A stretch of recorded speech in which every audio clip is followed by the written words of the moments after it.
Hello, Miss, and welcome to our Minecraft virtual church tour from Ed, Evan, and Alexi. We're sorry that it took so long. We've just had some technical difficulties going in, but we've done it now. Here it is.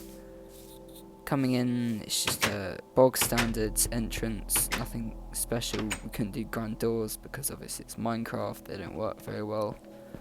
But here we have the gift shop. This is important for the church in general. It raises money for Bibles, for the houses that the vicars live in, because obviously it is a job. They don't do it they don't do it in their free time. It is a profession. You have to get a degree. It's a very professional thing, so they need that money, and that's how they get it. Here we have the confession booth. A big part of Catholicism is confession. It's a way to apologise to God for possible wrongdoings and sins you've done, and is necessary in all Catholic churches, as that is how they believe they stay close to God and stay holy, I guess you could say. We have the stained glass windows. They're not very detailed, but you can't really do detailed stained glass windows in Minecraft. Obviously in a church, especially Protestant churches and Catholic and Orthodox, because originally this is how they believed, especially in medieval times. This is what they believed God wanted. They believed he wanted very fancy churches.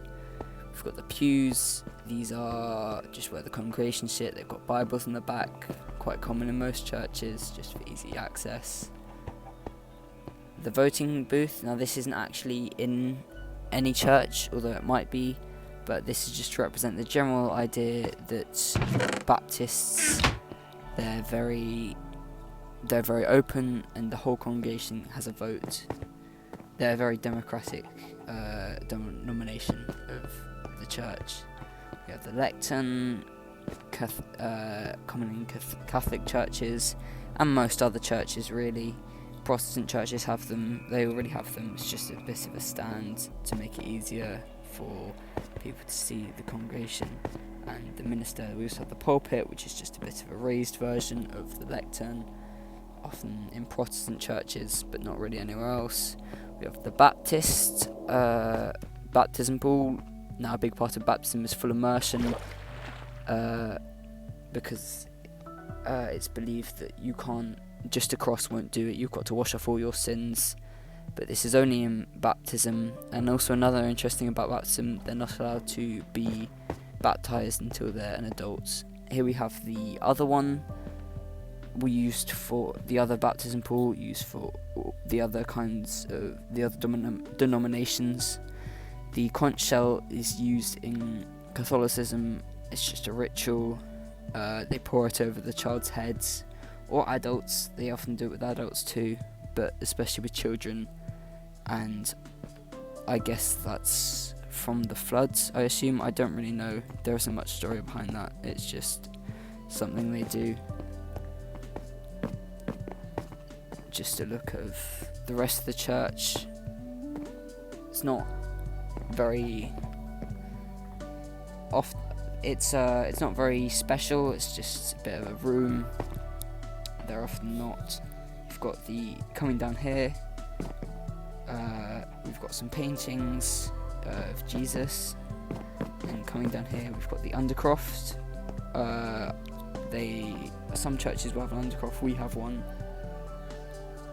In my church we definitely have one. We have one in this church, and just extra storage, maybe some extra room for the congregation. We have a library here, not a specific trait of a church, but it just looks nice. It was filler, and obviously it can be used to hold holy books, mainly the Bible, but there are also other books that they might want to hold. We have a soup kitchen, maybe for after the congregation, possibly, or homeless people is definitely one that they use it for. Obviously a big thing about Christianity and religion in general is giving, so you want to give and be good in God's eye, and that is especially a way to give, especially to the homeless, because they really need it.